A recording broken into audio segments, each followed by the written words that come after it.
शुक्लांबरधरं विष्णुं शशिवर्णं चतुर्भुजं प्रसन्नवदनं ध्यायेत् सर्वविघ्नोपशान्तयेत्। आदित्याय सोमाय मंगलाय बुधाय च गुरुशुक्रशनिभ्यश्च राहवे केतवे नमः।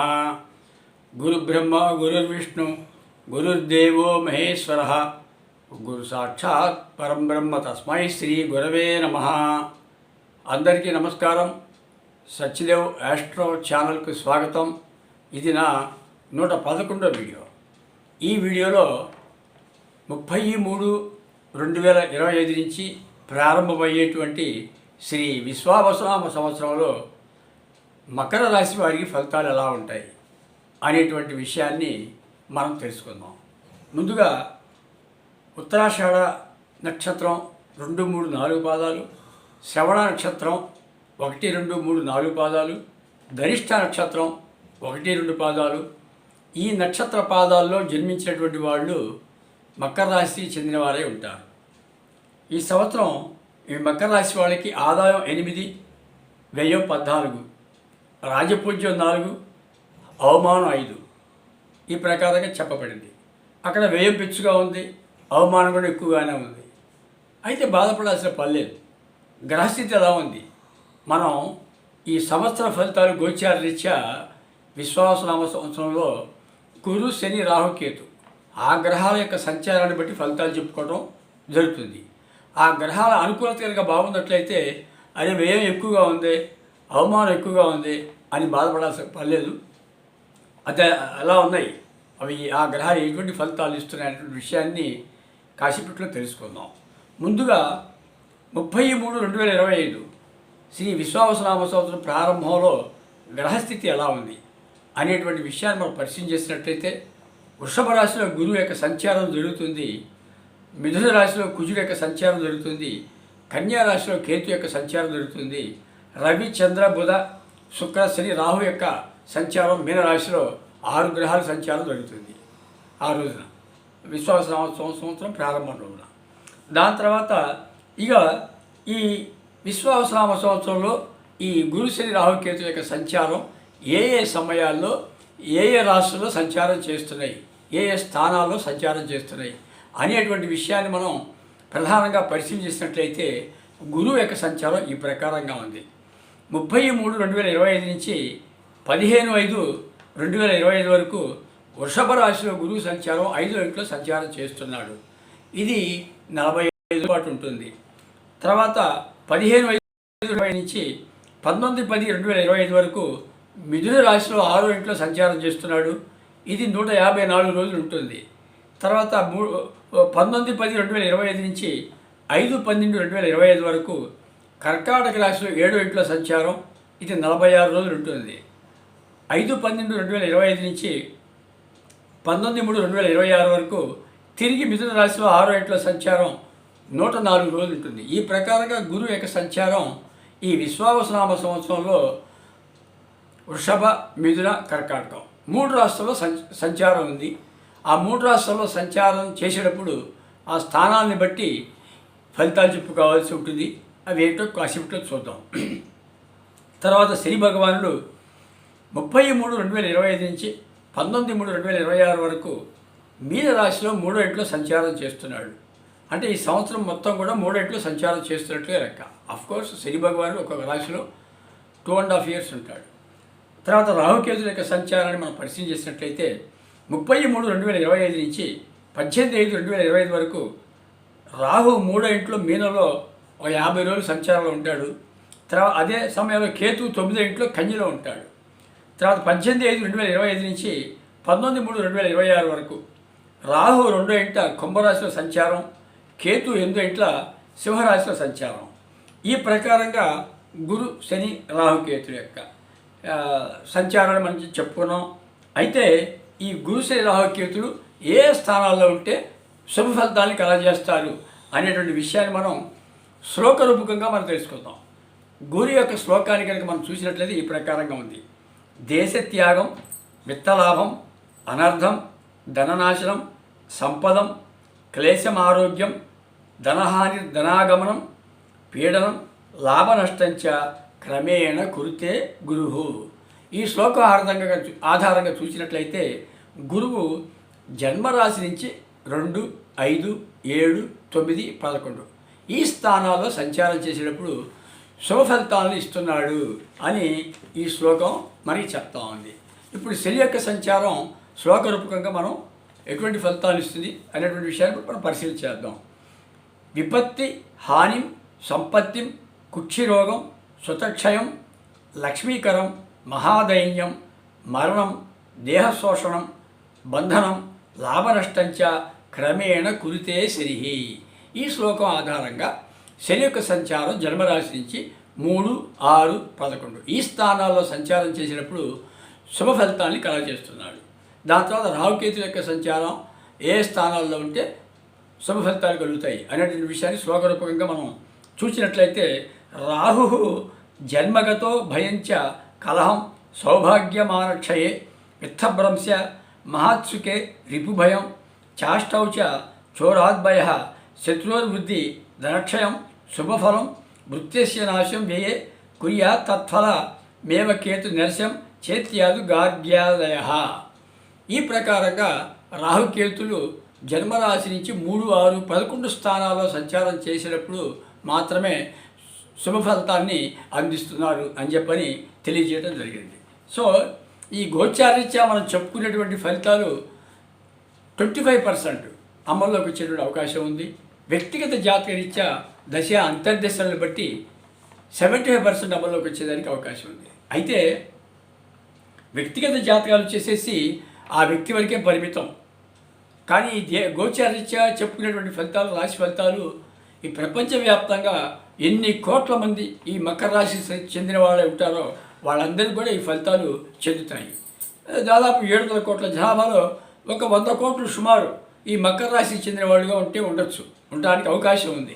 సో కాబట్టి ఆ ప్రకారంగా విస్తృతంగా ఇది ఫలితాన్ని అందరికీ చేస్తుంది. కాబట్టి ఈ రాశి ఫలితాలు చెప్పుకోవడం అంతేనా ముదావహం.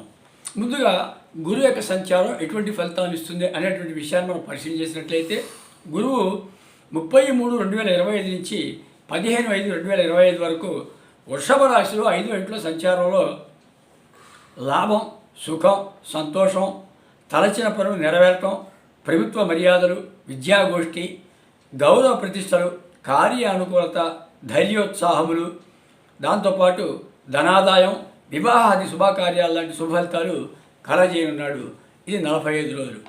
తర్వాత 15/5/2025 నుంచి 19/10/2025 వరకు మిథున రాశిలో 6వ ఇంట్లో సంచారంలో కుటుంబ హాని, చోరాగ్ని పీడ, ఇతరులచే మానసిక బాధలు, అగ్ని చోర బాధలు, ఉద్యోగ మార్పు, శిక్షార్హుడగటం, అపనింద మొదలైనటువంటి అశుభ ఫలితాన్ని కలగజేస్తున్నాడు.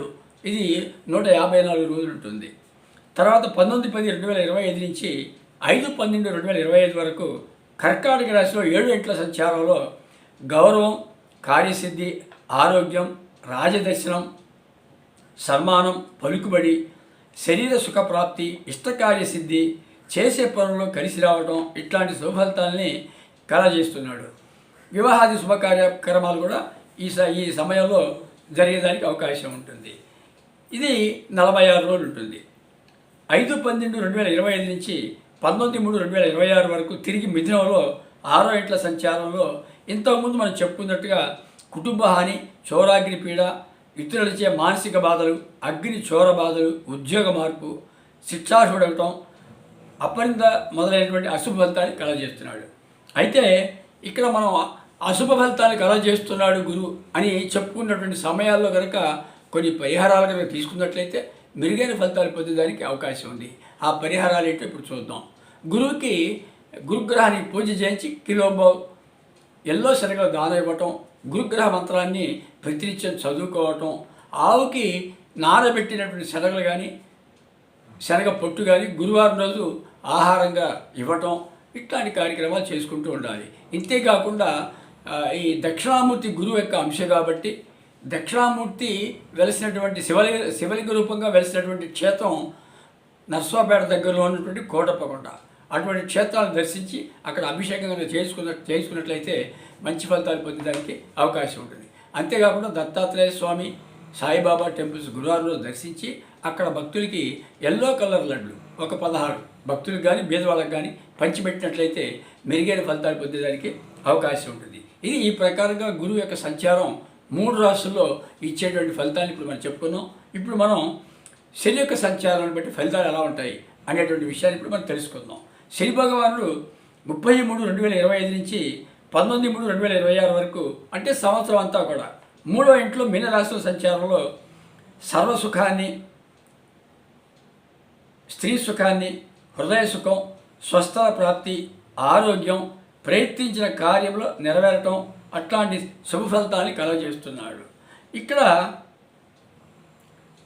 మకర రాశి స్త్రీ పురుషాదులకి గ్రహాల భావం బాగుంది.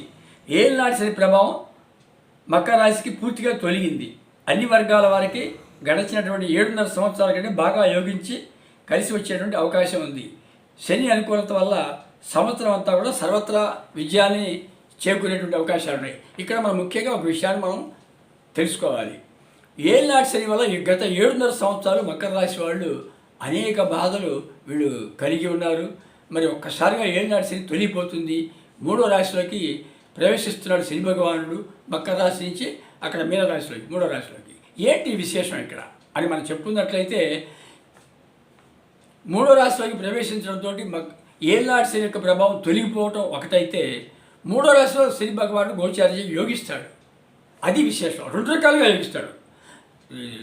ఏళ్ళనాటి శని యొక్క ప్రభావం తొలగిపోవడం ఒకటి, 3వ ఇంట్లో యోగించడం ఒకటి. మనం చెప్పుకున్నాం ఇంత శ్లోక రూపకంగా 3, 6, 11 స్థానాలు యోగిస్తాడని చెప్పని. ఇక్కడ కాబట్టి డబుల్ బెనిఫిట్. ఇక్కడ అర్ధాష్టమ శని, అష్టమ శని అట్లాంటి చోట డబుల్ బెనిఫిట్ లేదు. అర్ధాష్టమ శని 4 ఇంట్లో తొలిగిపోయింది అనుకోండి, అర్ధాష్టమ శని 5 ఇంట్లో చేరతాడు. అక్కడ ఎక్కడుంది 3, 6, 11 స్థానాలు అయితేనే శుభ ఫలితాలు వస్తాయి. అట్లాగే అష్టమ శని తొలిగిపోతే 9 ఇంట్లో సంచారం ఉంటుంది. అక్కడ కూడా 3, 6, 11 లేదు. కానీ ఇక్కడ ఏళ్ళనాటి శని యొక్క ప్రభావం పూర్తి అయిపోగానే 3వ ఇంట్లో ప్రవేశించగానే ఏళ్ళనాటి శని తొలిగిపోవడంతో పాటు 3వ ఇంట్లో సంచారం గోచారీత్యా అద్భుతమైన ఫలితాలు ఇస్తాడు. కాబట్టి ఈ ఫలితాలన్నీ కూడా సూపర్ ఫాస్ట్గా వస్తాయి, స్పీడ్గా వస్తాయి. శని ఇచ్చే ఫలితాలు భయపడాల్సిన పని లేదు. శని బలం బాగా ఉంది కాబట్టి, శని అనుకూలత బాగా ఉంది కాబట్టి ఈ మకర రాశి వాళ్ళు శనికి పరిహారాలు తీసుకోవాల్సినటువంటి అవసరం లేదు. దీని తర్వాత ఈ రాహుకేతుల యొక్క సంచారం ఎలా ఉంది అనేటువంటి విషయాన్ని మనం పరిశీలన చేసినట్లయితే, 30/3/2025 నుంచి 18/5/2025 వరకు రాహు 3వ ఇంట్లో 50 రోజులు సుఖాన్ని, సౌఖ్యాన్ని కలగజేస్తున్నాడు మీనరాశి సంచారంలో. కేతువు 9వ ఇంట్లో ఆకలి, దుర్వార్త శ్రవణాన్ని కలగజేస్తున్నాడు. అట్లాంటి అశుభ ఫలితాలు కలగజేస్తున్నాడు. 18/5/2025 నుంచి 19/3/2026 వరకు రాహు 2వ ఇంట కుంభంలో ఖర్చు, కుటుంబ కలహం ఇట్లాంటివి కలగజేస్తున్నాడు. అయితే కేతువు 8వ ఇంట సింహరాశిలో సంచారంలో చోరభయం, మారక చింత ఇట్లాంటి కలగజేస్తున్నాడు. అయితే ఇక్కడ విషయాన్ని మనం గమనించాలి. 15/5/2025 గురువు మిథున రాశిలో ప్రవేశించడంతో కుంభరాశిపై దృష్టి ఉంటుంది. కాబట్టి ఈ రాహు ఇచ్చేటువంటి అశుభ ఫలితాలు అంతగా ఉండవని మనం చెప్పుకోవాల్సి వస్తుంది. సరే, ఏమైనప్పటికీ కేతు మాత్రం సంవత్సరం మొత్తం కూడా అశుభ ఫలితాలు కలగజేస్తున్నాడు. కాబట్టి కేతుకి గట్టిగా పరిహారాలు తీసుకోవాల్సిన అవసరం ఉంది. ఈ రాహుకి కేతుకి కనుక పరిహారాలు తీసుకోవాల్సి వస్తే, రాహుకి దుర్గాదేవి ఆరాధన చాలా మంచిది. రాహుగ్రహాన్ని కూడా పూజ చేసి కిలోంబో మినువులు దానం ఇవ్వడం వల్ల మేలు జరిగేదానికి అవకాశం ఉంది. అట్లాగే విజయవాడ కనకదుర్గ ఆలయాన్ని దర్శించుకోవచ్చు, శక్తి క్షేత్రం. కేతుకి వినాయకుడికి పూజ చేయించి అర్చన చేయించుకోవడం ద్వారా మెరుగైన ఫలితాలు పొందవచ్చు. కేతుగ్రహానికి పూజ చేయించి కిలోంబో ఉలవల దానం ఇవ్వచ్చు. ఇంకా అనుకూలంగా ఉన్నట్లయితే, అవకాశం ఉన్నట్లయితే కాణిపాకం వరసిద్ధి వినాయక క్షేత్రాన్ని దర్శించి ఆ వినాయకుడి యొక్క ఆశీస్సులు కూడా పొందేదానికి కూడా ప్రయత్నం చేసుకోవచ్చు. ఇటువంటి పరిహారాలు చేసుకోవడం ద్వారా ఈ రాహుకేతులు కూడా మెరుగైన ఫలితాలు ఇచ్చేదానికి అవకాశం ఉంది. ఈ మొత్తం మీద మనం చూడగా గ్రహాల యొక్క అనుకూలత బాగా ఉంది మకర రాశి వాళ్ళకి. కాబట్టి ఈ సంవత్సరం మకర రాశి వాళ్ళు అదృష్టవంతులనే చెప్పాలి. ఈ విషయాలు చెప్పడానికి నేను ముందుకు వచ్చాను. ఇది ఈ సంవత్సరం మకర రాశి వాళ్ళకి శ్రీ విశ్వావసనామ సంవత్సరంలో ఉండేటువంటి ఫలితాలు. దీని తర్వాత నెక్స్ట్ వీడియో 112వ వీడియో, దాంట్లో కుంభరాశి సంవత్సరాల ఫలితాలు ఎలా ఉంటాయి అనేటువంటి విషయాన్ని తెలియజేయడానికి త్వరలో మీ ముందుకు వస్తున్నాను. అందరికీ ధన్యవాదములు. స్వస్తి.